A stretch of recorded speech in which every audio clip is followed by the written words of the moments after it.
Muy buena mañana para todos, jovencitos. ¿Qué tal? ¿Cómo estamos? Somos 21 nada más por aquí el día de hoy. Como que la gente se ha ido a celebrar el día de... ¿qué se celebra el día de hoy, muchachos? Ya me olvidé, ya San Pedro y San Pablo, creo es una fiesta religiosa la que tenemos el día de hoy, ¿no? Buenos días a Yuri, Carlitos, Jacqueline, Stacy. ¿Ah?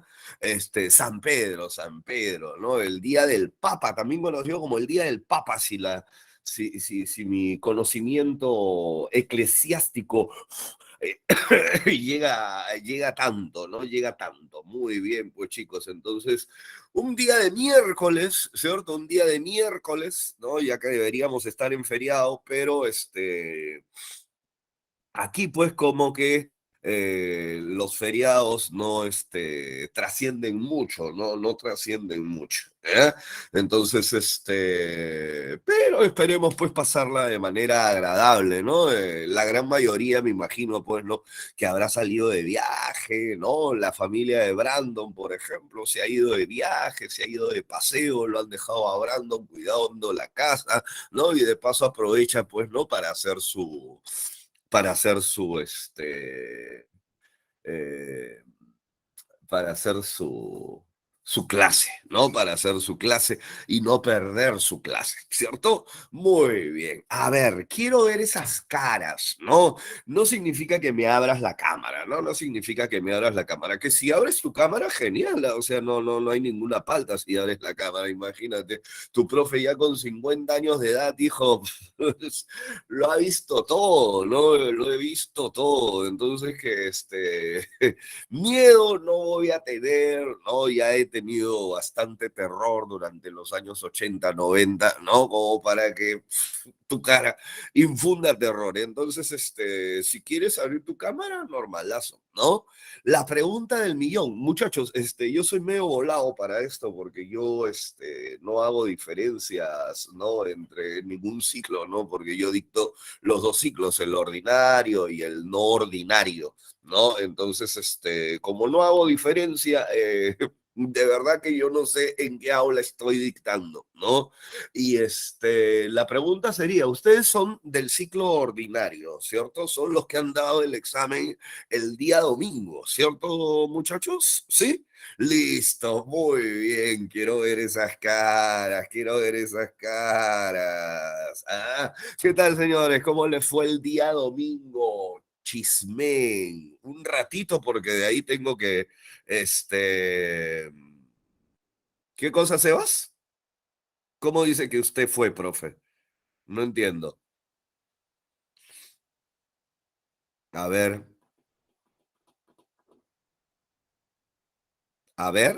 qué. No tengo nada que ver. Este, ya. No sé. Listo, muy bien, muy bien. Chicos, consulta, ¿qué tal? ¿Cómo vamos? ¿Cómo nos fue? Esa es la pregunta que les estoy haciendo. Ya entramos a la vida real, señores. Ya entramos a la vida real. ¿Cómo les fue en su examen, no? Más o menos, Sebas. ¿Y por qué me respondes más o menos, hijo?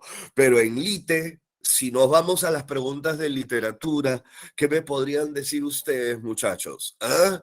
En Lite, ¿cómo nos fue? En Lite, ¿cómo nos fue? A Jacqueline le fue bien, todo resuelto, literatura fino, profe. Ya, pues, ¿no?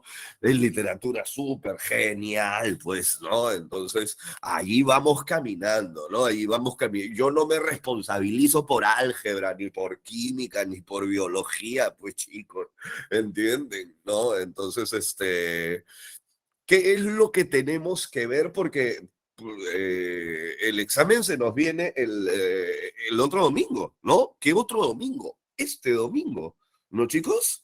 Este domingo, ¿no? ¡Wow! Entonces, este domingo ustedes ya van a tener, pues, ¿no? Una suerte de carga, ¿no? Una suerte de carga mayor, ¿no? Porque casualmente el examen gira hasta el día de hoy, ¿cierto? O sea, hasta la clase que voy a dictar el día de hoy, ¿cierto, chicos? ¿Sí? Muy bien, entonces, pues, ni hablar. Empecemos, comencemos. ¿Por qué? Porque los que me salieron más o menos, pues ahora tienen que acomodarse un poquito mejor. Los que salieron bien, pues lógicamente mantenerse en ese bien, ¿no? Y los que salieron mal, ¿no? Pues a meterle con todo porque tienen que meterse a la competencia. ¿Cierto, muchachos? Listo. Entonces, con este segundo examen vamos a tener ya una visión un poquito más clara, ¿no? De cómo va, ¿no? De cómo va nuestro aprovechamiento y nuestro aprendizaje y el esfuerzo que le estamos poniendo, ¿no? Porque lógicamente, pues tenemos que ponerle esfuerzo, si no, aquí no pasa nada. Listo, muchachos. Muy bien. Si bien yo tengo el libro aquí, me han hecho buscar, oye, porque hoy día tenemos que hablar, como saben ustedes ya, yo imagino que ya revisaron, ¿no? ¿Cómo se llama? Ya revisaron eh, el material de esta semana, ¿no? Eso es, yo se los he dicho ya hace un buen tiempo, ¿no? Yo les he dicho hace un buen tiempo que tenemos que revisar el material antes de ingresar a nuestras clases, ¿no? Eso yo se los he dicho más de una vez, ¿cierto, hijos? Entonces, pues la idea es, pues, que ustedes, ¿no?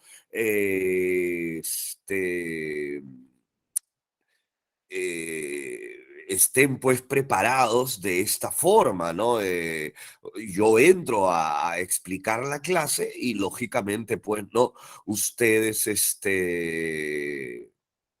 ya tienen idea, ¿no? Tienen idea de lo que se tratará en esta, ¿no? No es que vengamos a improvisar por medio de ustedes. ¿Listo, chicos? Muy bien, entonces denme un segundito, ¿no? Denme un segundito para poder, pues, con ustedes, ¿no?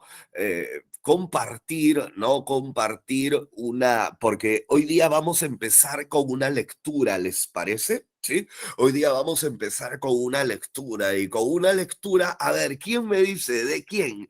¿A quién tendríamos que leer hoy día para poder llegar a comprender su obra? Ustedes que ya revisaron el material, ¿a quién tenemos que leer hoy día, chicos? Ah, vamos, díganmelo, díganmelo. ¿A quién tenemos que leer el día? Eso. Y leer a Borges definitivamente no es fácil, ¿no? Leer a Borges no es fácil. ¿Por qué? Porque Borges es Borges, ¿entienden? No, Borges es Borges. Y casualmente tenemos que leer este libro de acá, que se llama Ficciones. De ficciones, yo les invito a leer el libro a ustedes. Es un libro muy pequeñito, ¿no? Es un libro muy pequeñito, si pueden checar allí.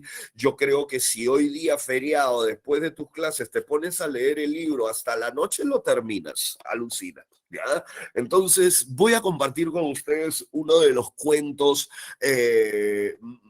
más asequibles, porque leer a Borges es difícil, ¿entienden? ¿No? Pero yo considero que este es un cuento, entre comillas, sencillo, ¿no? Sencillo, ¿no? Porque la literatura borgiana no es una literatura sencilla. ¿Ya? Entonces, ¿qué tal si empezamos pues con nuestra sección leyendo con Renato y vamos a leer pues este cuento que a mí me encanta, ¿no? Es más, yo escribí un poema inspirado, ¿no? Inspirado en este, en este cuento. ¿Listo? Entonces, muchachos, voy a pasar a compartir mi pantalla. Si ustedes me confirman, por favor, con que alguien abra su micro y me diga si ya está viendo el cuento que vamos a leer. Chicos, ¿ya se ve el cuento que vamos a leer, muchachos? Sí, profe, sí se ve. Sí, Sí, muy bien. Me siguen, ya, chicos. Vamos a leer Las ruinas circulares. Listo, del gran Jorge Luis Borges. Nadie lo vio desembarcar en la unánime noche. Nadie vio la canoa de bambú sumiéndose en el fango sagrado, pero a los pocos días nadie ignoraba que el hombre taciturno venía del sur y que su patria era una de las infinitas aldeas que están aguas arriba, en el flanco violento de la montaña, donde el idioma zen no está contaminado de griego y donde es infrecuente la lepra. Lo cierto es que el hombre gris besó el fango, repechó la ribera sin apartar, probablemente sin sentir las cortaderas que le dilaceraban las carnes, y se arrastró mareado y ensangrentado hasta el recinto circular que corona un tigre o caballo de piedra que tuvo alguna vez el color del fuego y ahora el de la ceniza. Ese redondel es un templo que devoraron los incendios antiguos, que la selva palúdica ha profanado y cuyo Dios no recibe honor de los hombres. El forastero se tendió bajo el pedestal. Lo despertó el sol alto, comprobó sin asombro que las heridas habían cicatrizado, cerró los ojos pálidos y durmió, no por flaqueza de la carne, sino por determinación de la voluntad. Sabía que ese templo era el lugar que requería su invencible propósito. Sabía que los árboles incesantes no habían logrado estrangular río abajo las ruinas de otro templo propicio, también de dioses incendiados y muertos. Sabía que su inmediata obligación era el sueño.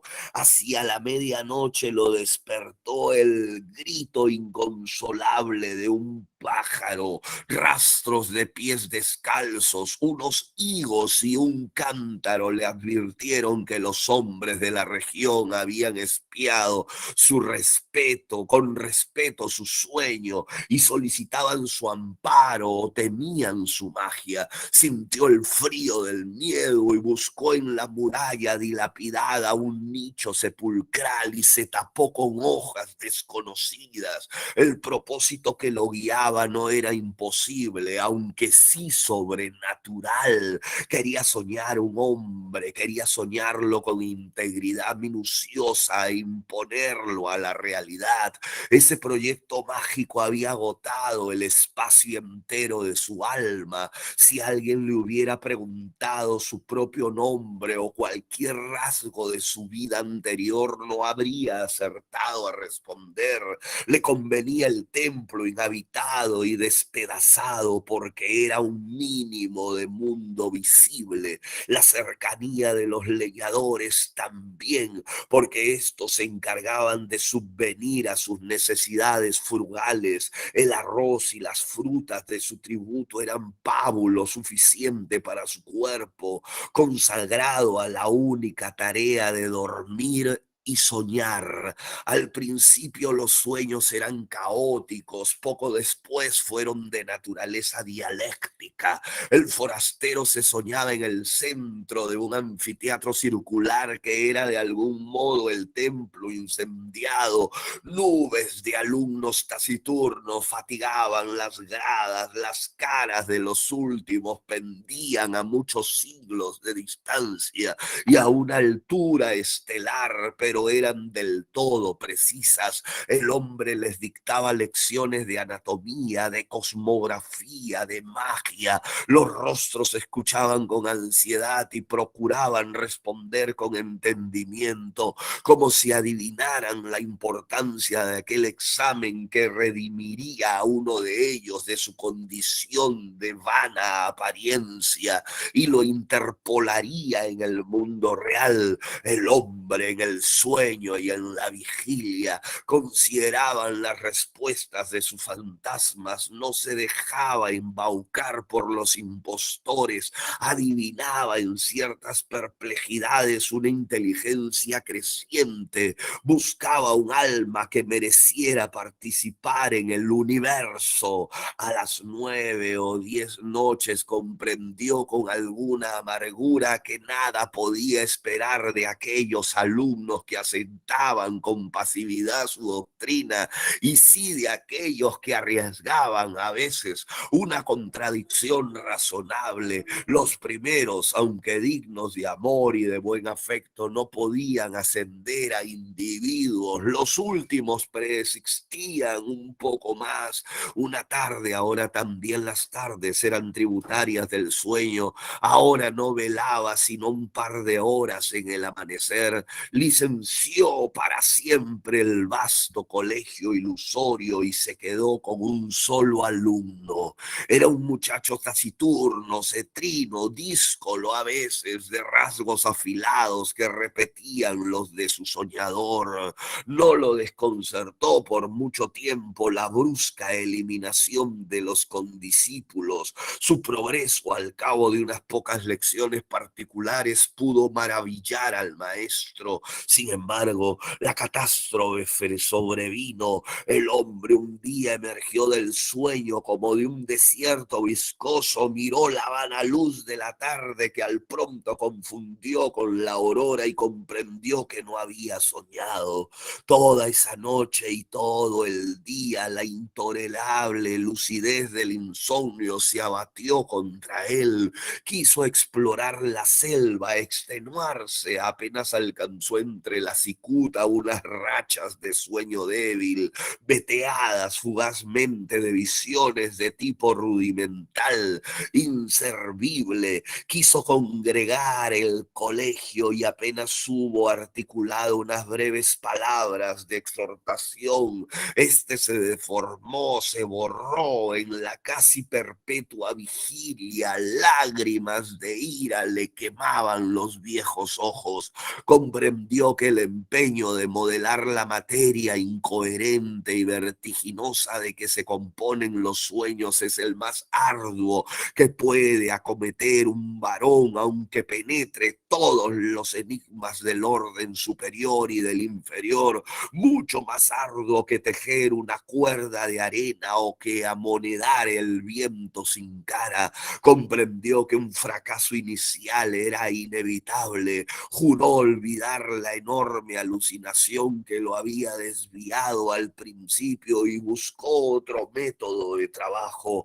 Antes de ejercitarlo, dedicó un mes a la reposición de las fuerzas que había malgastado el delirio. Abandonó toda premeditación de soñar y casi acto continuo logró dormir un trecho razonable del día. Las raras veces que soñó durante ese periodo no reparó en los sueños. Para reanudar la tarea esperó que el disco de la luna fuera perfecto.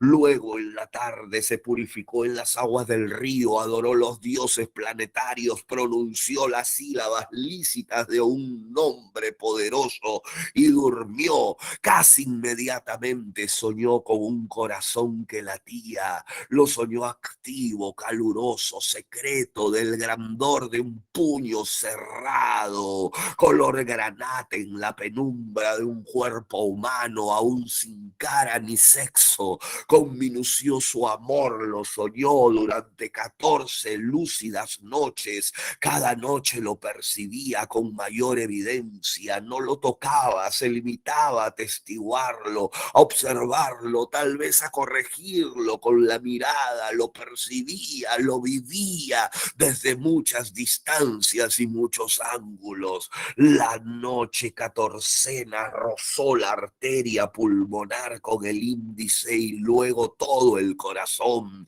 desde afuera y adentro. El examen lo satisfizo. Deliberadamente no soñó durante una noche, luego retomó el corazón, invocó el nombre de un planeta y emprendió la visión de otro de los órganos principales. Antes de un año llegó al esqueleto, a los párpados, el pelo innumerable fue tal vez la tarea más difícil. Soñó un hombre íntegro, un mancebo, pero este no se incorporaba, ni hablaba, ni podía abrir los ojos. Noche tras noche, el hombre lo soñaba dormido. En las cosmogonías gnósticas, los demiurgos amasan un rojo Adán que no logra ponerse de pie, tan inhábil y rudo y elemental como ese Adán de polvo, era el Adán de sueño que las noches del mago habían fabricado. Una tarde el hombre casi destruyó toda su obra, pero se arrepintió. Más le hubiera valido destruirla. Agotado los votos a los números de la tierra y del río, se arrojó a los pies de la efigie, que tal vez era un tigre y tal vez un potro, e imploró su desconocido socorro. Ese crepúsculo soñó con la estatua, la soñó viva, trémula, no era un atroz bastardo de tigre y potro, sino a la vez esas dos criaturas vehementes y también un toro, una rosa, una tempestad. Ese múltiple Dios le reveló que su nombre terrenal era fuego, que en ese templo circular y en otros iguales le habían rendido sacrificios y culto, y que mágicamente animaría al fantasma soñado, de suerte que todas las criaturas, excepto el fuego mismo y el soñador, lo pensaran un hombre de carne y hueso. Le ordenó que una vez instruido en los ritos, lo enviaría al otro templo despedazado, cuyas pirámides persisten aguas abajo, para que alguna voz lo glorificara en aquel edificio desierto. En el sueño del hombre que soñaba, el soñado se despertó. El mago ejecutó esas órdenes, consagró un plazo que finalmente abarcó 2 años, a descubrirle los arcanos del universo y del culto del fuego.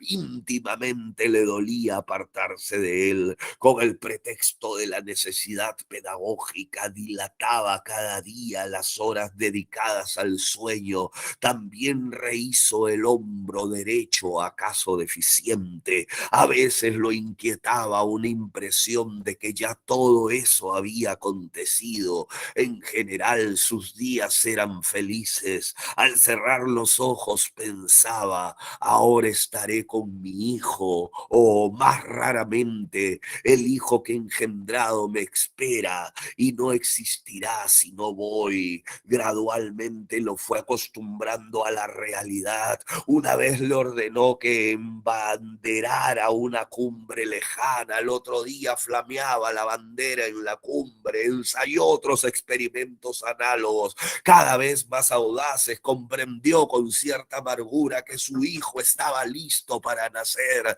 y tal vez impaciente, esa noche lo besó por primera vez y lo envió al otro templo, cuyos despojos blanqueaban río abajo, a muchas leguas de inextricable selva y de ciénaga. Antes, para que no supiera nunca que era un fantasma, para que se creyera un hombre como los otros, le infundió el olvido total de sus años de aprendizaje. Su victoria y su paz quedaron empañadas de hastío. En los crepúsculos de la tarde y del alba se prosternaba ante la figura de piedra, tal vez imaginando que su hijo irreal ejecutaba idénticos ritos en otras ruinas circulares. Aguas abajo, de noche no soñaba, o soñaba como lo hacen todos los hombres. Percibía con cierta palidez los sonidos y formas del universo. El hijo ausente se nutría de esas disminuciones de su alma.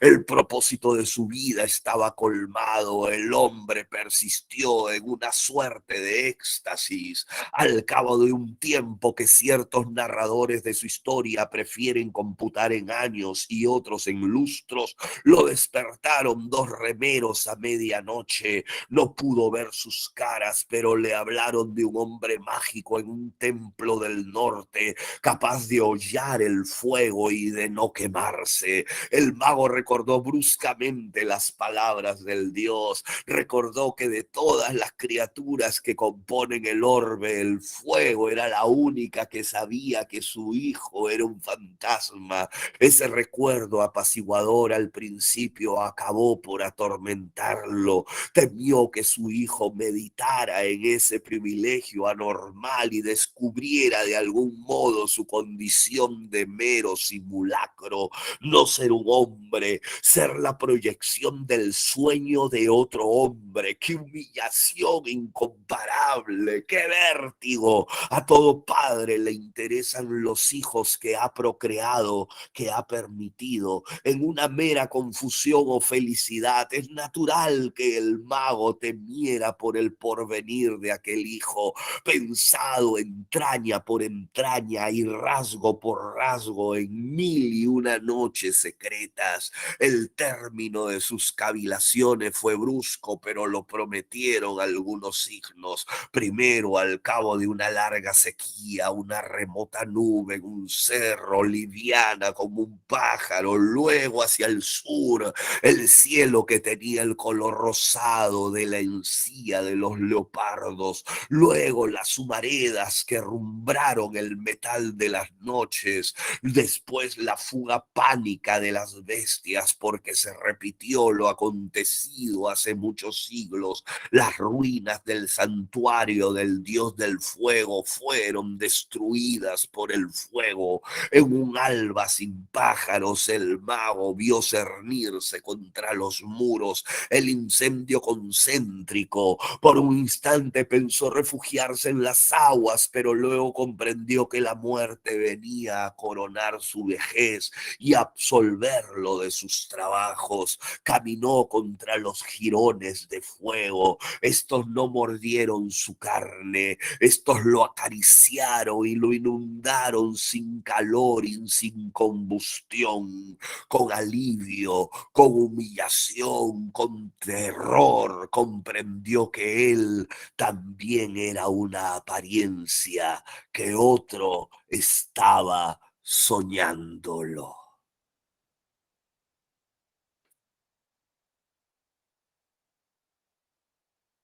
Ah, qué bestia es Borges, chicos. Qué bestia es Borges, ¿no? ¿Entendieron? ¿Entendieron o no entendieron? Porque el cuento es una, o sea, es francamente, muchachos, el cuento es demencial, ¿no? Qué largo, Yasmina, ¿cómo va a ser largo eso? Si he escogido uno de los más cortos, alucina, ¿ya? He escogido uno de los más cortos, ¿ya?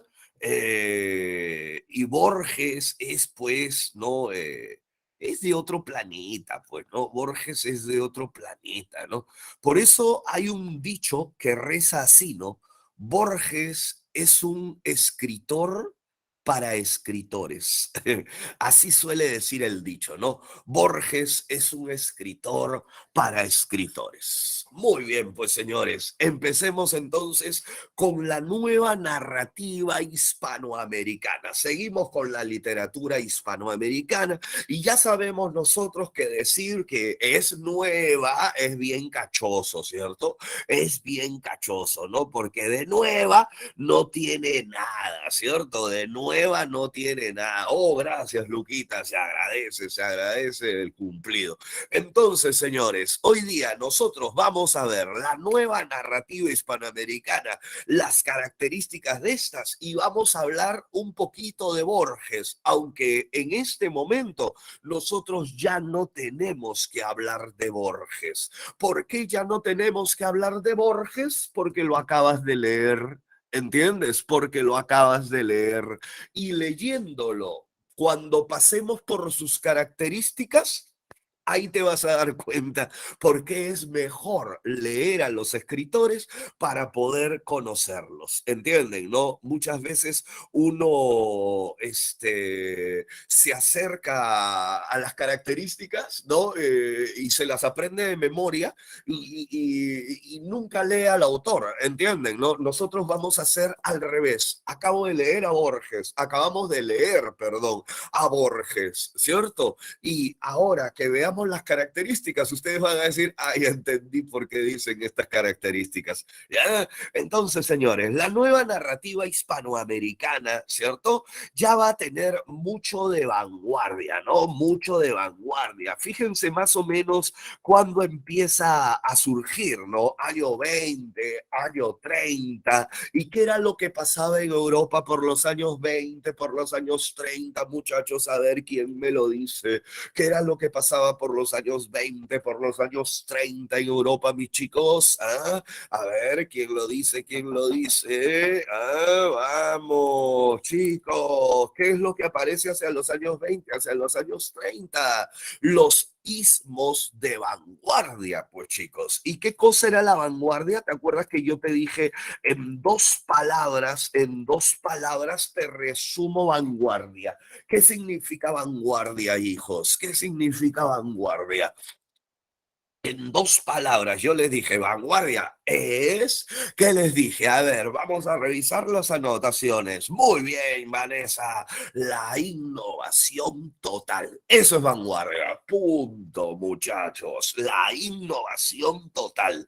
Y esta vanguardia, claro, esta vanguardia va a influenciar a la nueva narrativa hispanoamericana, ¿ya? Va a influenciar a estos nuevos narradores que van a tener tres etapas, ¿ya muchachos? Van a tener tres etapas, listo. La primera etapa, que es una etapa emergente, su nombre lo dice, pues no, empieza muy tímidamente a aparecer, ¿entienden? Muy tímidamente, ¿no? Autores, pues, ¿no? Como Borges, por ejemplo, autores como Borges empiezan, pues, ¿no? A aparecer en una literatura que aquí en Hispanoamérica se ha dejado influenciar mucho por lo que viene a ser el modernismo y el regionalismo. ¿Se acuerdan del regionalismo, los chicos? Doña Bárbara, ese tipo de novelas, lo que aquí en el Perú más o menos equivale al indigenismo, ¿no? O sea, novelas que hablaban pues del campo, de lo rural, ¿no? De las injusticias que se cometían contra el indígena, mayas, ¿no? Eso era lo que primaba, ¿no? Lo que primaba aquí en Hispanoamérica. ¿Listo?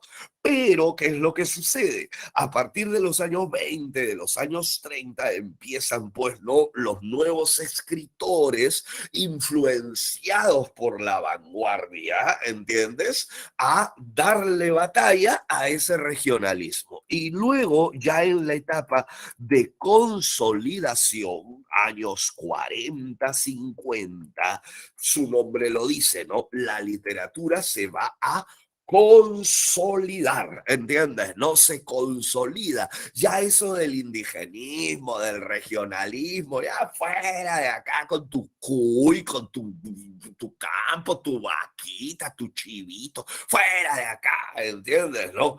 Ahora nosotros abrazamos de lleno las innovaciones totales. Es más, y hacemos una nueva propuesta que será el famoso realismo mágico, chicos. Lo real maravilloso. Ya el realismo mágico empieza pues a nacer, ¿no? A partir de ese momento. Y luego ya hacia los años 60, 70, aparecerá lo que viene a ser como el conocido boom hispanoamericano, ¿no? El boom hispanoamericano, que es el momento de apogeo. ¿Quiénes están en el boom? Ya, pues los más bravos, pues, ¿no? Vargas Llosa, el Gabo, Gabriel García Márquez, Cortázar, Carlos Fuentes, ¿no? Ya empiezan a aparecer, ¿no? Lo que vendrán a ser los autores más reconocidos, ¿no? Más reconocidos durante ese momento. Pero en esta etapa de consolidación, cuando el regionalismo, el indigenismo es dejado de lado, ¿no? Nosotros vamos a tener autores de la talla de Borges, de Alejo Carpentier, de Miguel Ángel Asturias, y estos dos tíos son importantísimos, ¿ya chicos? ¿Por qué? Porque Alejo Carpentier y Miguel Ángel Asturias, ganador del Premio Nobel de Literatura, por si acaso, ¿ya? Esos dos señores son los que van a postular por primera vez, o sea, podríamos decir que estos dos señores son los creadores del realismo mágico. Ya podríamos decir que estos dos señores son los que crean el realismo mágico. Allá en Francia lo crean, ¿ya? Miguel Ángel Asturias y Alejo Carpentier. Tenemos al genial Rulfo, no sé si ustedes lo han leído, y si no, tenemos a Sábato, pues hijos, con su novela El Túnel. Tremenda novelaza. A ver, de los 48 que estamos aquí, levante la mano quien ha leído El Túnel, hijos. ¿Quién ha leído El Túnel? Y si no la has leído, pues métete un cocacho, hijo. ¿Cómo has terminado la secundaria sin haber disfrutado del túnel? Nadie leyó El Túnel acá. Nadie ha leído El Túnel, hijos. Uy, uy, uy, señores, le falta a ustedes, ¿eh? Listo, bueno, no sé qué estudian ahora en el colegio hoy, ¿eh? Y bueno, como ya les dije yo, ¿no? El boom hispanoamericano que se transforma en una suerte de éxito comercial, ¿no? Se transforma en... ¿por qué? Porque el boom, como sabemos nosotros, ¿no? El boom, ¿qué cosa es un boom? Así cuando uno pone así, pues, ¿no? En sus cómics, ¿no? Boom. ¿Cómo se le conoce eso a esos muchachos? Por ejemplo, si al perro ladra, no, explosión con eso, por eso, pero cuando el perro ladra, el gato maulla, la puerta chirría, boom, ¿qué cosa sería? Pues boom es ¿qué cosa? Una onomatopeya, muy bien, una onomatopeya. Y es una onomatopeya que nos lleva ¿a dónde? A una explosión, como lo decían ahí, ¿cierto? Una explosión comercial, hijos. Listo. Una explosión comercial. ¿Se acuerdan ustedes, no? Porque ustedes más o menos son de esa época, ¿no? Que se puso de moda Harry Potter. ¿Se acuerdan, no? Harry Potter. ¿Ya? Que toda la gente quería, pues, ¿no? Miguelito agarraba y le decía, mamá, yo quiero que me compren mi Harry Potter, ¿no? O lo que hoy día podría decirse el fenómeno de esta, me parece que es una bloguera, ¿no? Colombiana, creo que es la que escribe Boulevard, ¿no? La que escribe Boulevard, que casualmente ha hecho, pues, ¿no? Una suerte, pues, ¿no? De hits de ventas, ¿sí o no? Toda la gente pues hacía cola, ¿no? Por sus libros, ¿se acuerdan, no? Listo, muy bien. En esa época, o sea, me refiero en la época del boom, hacia los años 60, hacia los años 70, estos señores, Vargas Llosa, García Márquez, Cortázar, Carlos Fuentes, ellos eran los escritores más famosos, o sea, eran los Harry Potter de la época, man, eran pues, por decirlo de alguna forma, pues no, el bulevar de la época, ¿ya? El bulevar de la época, ¿listo? Muy bien, claro, pues Luquitas, eso fue lo que pasó con Rowling, ¿no? Todo el mundo la choteaba hasta que al último, pues, pa, le atinó. Lo mismo sucedió con estos señores, para que lleguen a transformarse en el boom hispanoamericano, no fue sencillo, ¿entiendes? No fue sencillo, les costó pues mucho, ¿no? Imagínate, Vargas Llosa se tuvo que ir de este país, ¿no? Cuando el Gabo publica su primera novela, ¿no? Nadie le compra la primera novela, ¿entiendes? ¿No? O sea, costó mucho trabajo, Pero este U está envuelto en un contexto social muy importante, muy marcado, porque ustedes recuerden, pues, ¿no? Que en estos años 50, 60, 70, las grandes ciudades, ¿no? Empiezan a formarse, ¿no? Esa diferenciación, esa marca que nos aleja entre lo que viene a ser la capital, ¿cierto? Las ciudades versus el mundo de lo rural. Siempre la provincia va a quedar pues en el olvido, ¿entiendes? ¿No? Bueno, es lo que hasta el día de hoy seguimos viviendo, ¿no? Las provincias, y ojo, no tan solo en Perú, en Argentina, en Chile, Colombia, Ecuador, a donde te vayas, ¿entiendes? ¿No? Las provincias siempre van a ser ninguneadas, olvidadas, ¿no? A ver, ¿quién? A ver, levante la mano y me digan ustedes, ¿no? A ver, chicos, hoy, ¿saben qué? Hay plazas para estudiar medicina en la Universidad de Cusco. Vamos, pues, vamos a estudiar medicina en Cusco. ¿Ya? A ver, vamos, ¿quién levanta la mano y dice yo? ¿Ah? No, pues, ¿entiendes? No, somos países centralistas, ¿entienden? Somos países centralistas. Todo, ay, Yasmina, te creo, ¿ya? Somos países que todo, ojo, y hoy día ya no tanto, ¿no? Hoy día ya no tanto, ¿ya? Pero imagínate los años, pues, 50, los años 60, ¿no? Entonces, esa modernización, ¿cierto?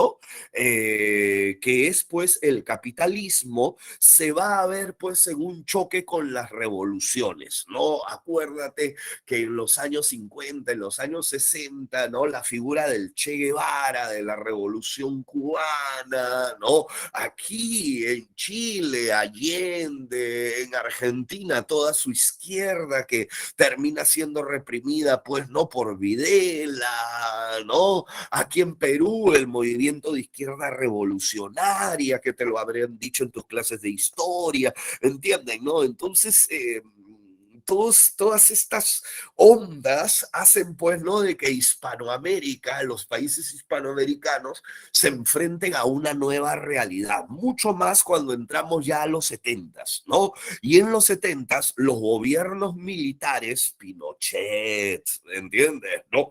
Van a empezar, pues, ¿no? Una represión bastante fuerte. Todo este contexto es lo que marcará a los escritores de ese momento, ¿no? A los escritores de ese momento. Y estos escritores, como ya lo hemos dicho, van a utilizar, ¿no? Van a utilizar diferentes innovaciones, ¿cierto? Dentro de la narrativa, ¿no? Acuérdense, ¿no? El escritor indigenista, el escritor regionalista, era un escritor omnisciente, era un escritor Dios, lo sabía todo, ¿entiendes? Por eso los narradores indigenistas o los narradores regionalistas narran como si fueran escritores realistas. ¿Se acuerdan las características de los escritores realistas, cierto, chicos? Omniscientes, lineales, en tercera persona. ¿Se acuerdan, no? El reflejo de la realidad tal como es, ¿cierto? Entonces, eso va a cambiar. No, si yo estoy trabajando una nueva narrativa, pues tendré que cambiar ese estilo, ¿entiendes? Todo lo contrario. Si el narrador regionalista o indigenista o realista era omnisciente, pues ahora no habrá narrador omnisciente, habrá una multiplicidad de voces, ¿entiendes? Diferentes puntos de vista.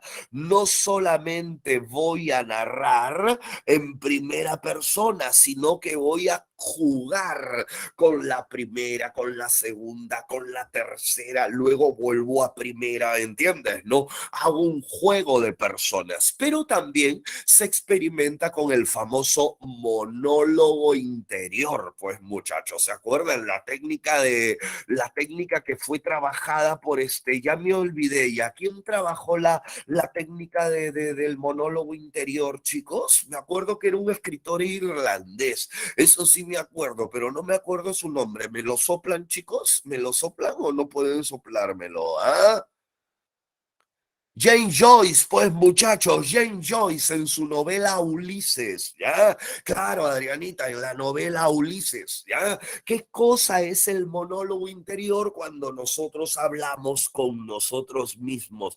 El libre fluir de nuestra conciencia. ¿No se han dado cuenta que todos vivimos haciendo monólogos interiores? ¿Ah? Cuando subimos al micro, ¿no? Y agarras, ¿no? Y empiezas a ver, oh, ese de ahí parece choro, ¿no? En tu cabeza, claro, ¿no? Ese ahí parece choro, pucha madre, oh, ¿no? Me va a robar, uy, se me está acercando, me va, uy, ya me está sacando el celular, ya me está sacando, ¿entiendes, no? Uno habla. Chicos, si ustedes cuando conversan en su cabeza, ustedes le ponen puntuación. Ustedes le ponen puntuación a su pensamiento, chicos. ¿Ah? Oye, no pones puntuación ni cuando escribes, oye, ni cuando escribes pones puntuación. ¿Acaso pensamos así? Oye, ese de allí, yo creo que es ratero, punto y coma, porque su actitud, no, pues, ¿entiendes? No, no se le pone, no se le pone, ya, claro, Talía, esos cambios históricos en la contextualización producen un cambio, ¿no? Si bien aquí no hay no existe ese uso, Joyce sí lo hace, ¿no? Veamos este ejemplo. Y al Guarina, y si Guarina hubiera bajado la cabeza, y si me hubiera visto los botines, y si el jaguar no tiene el examen de química, y si lo tiene y no quiere pies dorados y le digo que soy de Leoncio Prado y es la primera vez que vengo, te traeré buena suerte. Y si vuelvo al barrio y pido 20 soles a uno de mis amigos, y si le dejo mi reloj en prenda, y si no consigo el examen de química, y si no tengo cordones en la revista de prendas de mañana, estoy jodido. Sí, señor, eso es un monólogo interior, ¿cierto? Algo así como cuando diste tu examen el día domingo. ¿Te acuerdas, no? Que empezaste a monologar cuando viste las preguntas, ¿sí? Pucha, no me acuerdo de nada, concha. ¿Y ahora qué hago? Pero si Renato me había explicado todo esto y ahora no me acuerdo. No, y empezabas a hacer un monólogo interior. Listo. Narración objetiva, muchachos. El narrador presenta a sus personajes desde el exterior, ¿entienden? Es como si fuera una cámara, ¿no? Es como si fuera una cámara, eso se le conoce como la narración objetiva. Después del almuerzo, los 10 consignados de la sección se tendieron en las literas a fumar. Luego el BOA animó a algunos a ir a la Perlita. Después Bayano y otros se fueron a una timba organizado por los consignados de la segunda.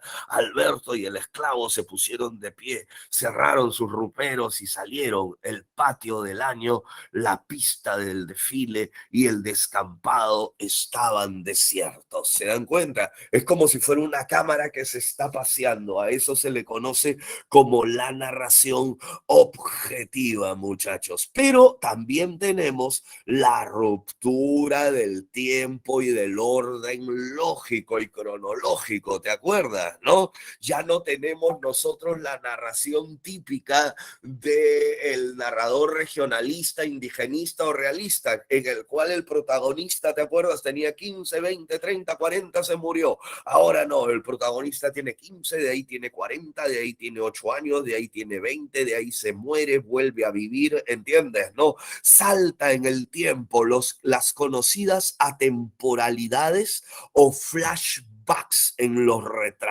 los relatos, ¿listo? Pero también tenemos nosotros lo que viene a ser, pues, mis chicos, la participación activa del lector. Por eso nosotros hablamos de un lector pasivo y de un lector activo. En las novelas realistas, regionalistas, indigenistas, el lector es pasivo. ¿Por qué? Porque únicamente ¿entiendes? En cambio, en las novelas o cuentos del día de hoy, el lector contribuye, termina la obra, la alucina. Por eso muchas veces el día de hoy vemos películas algo así, ¿no? En las cuales, ¿no? La película termina y tú dices, oye, falta peso, ¿cómo va a salir fin si ahí todavía no ha acabado? No dice cómo acaba hoy. Ya ves, por comprar película pirata te pasa eso, ponte Netflix, pues, hoy. ¿Entiendes? No, o sea, no significa que no haya terminado, significa que tú tienes que alucinar el final, ¿entiendes? No tienes que alucinar el final. Y eso lo crea la literatura y a esto se le conoce como el lector activo, ¿entiendes? No, el lector activo. ¿Listo, muchachos? Muy bien, pues, pero nosotros también tenemos los experimentos lingüísticos, ¿no? Los experimentos lingüísticos. Se trabaja mucho, ¿no? Se trabaja mucho con la palabra, ¿no? O sea, se busca así como Vallejo, ¿te acuerdas? Así como Vallejo en la poesía, aquí en la narrativa también sonaba igual. Y para regalo, esto de acá, apenas él le amalaba el noema, a ella se le agolpaba el clemiso y caían en hidromurias, en salvajes ambonios, en sústalos exasperantes. Cada vez que él procuraba relamar las incopelusas, se enredaba en un grimado quejumbroso y tenía embulsionarse de cara al nóvalo, sintiendo cómo poco a poco las arrillas se espejunaban.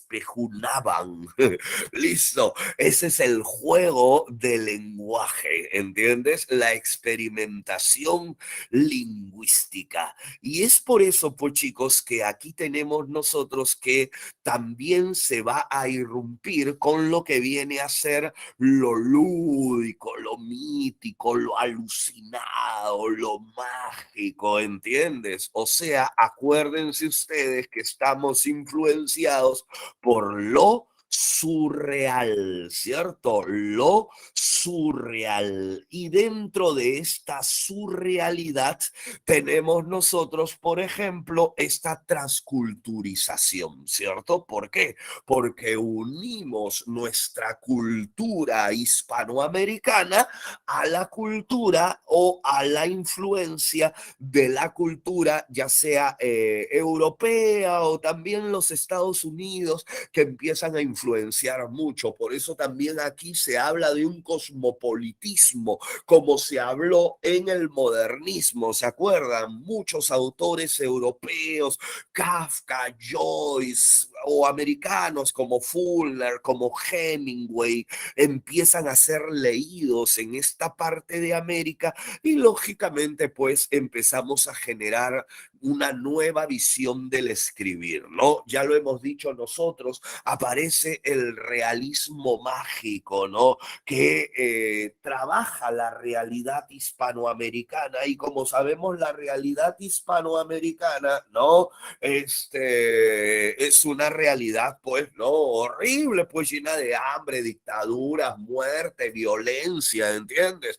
A eso le metemos nuestras cuestiones alucinadas, míticas. Y es allí, pues, chicos, donde va a aparecer mi querido el ciego Borges, ¿no? Argentino alucinante, ¿no? Argentino alucinante que lastimosamente va a ir quedando ciego y únicamente escribirá cuentos y ensayos. Y en estos cuentos y ensayos casualmente va a implementar lo que viene a ser toda esta cultura borgiana, ¿no? Por eso yo les decía, leer a Borges Borges es un escritor para escritores, porque su estilo se enmarca dentro de lo denso. Por eso por ahí nuestra amiga nos dijo, ¿no? Muy largo, ¿no? Pero a pesar de ser muy conciso, no tiende mucho hacia lo fantástico. Su libro se llama Ficciones, ¿entiendes?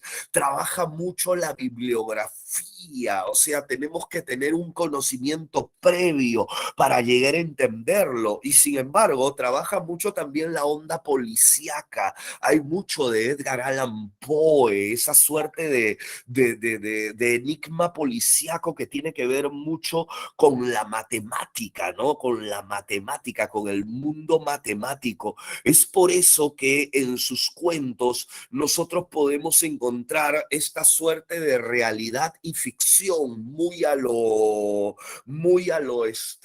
¿cómo se llama?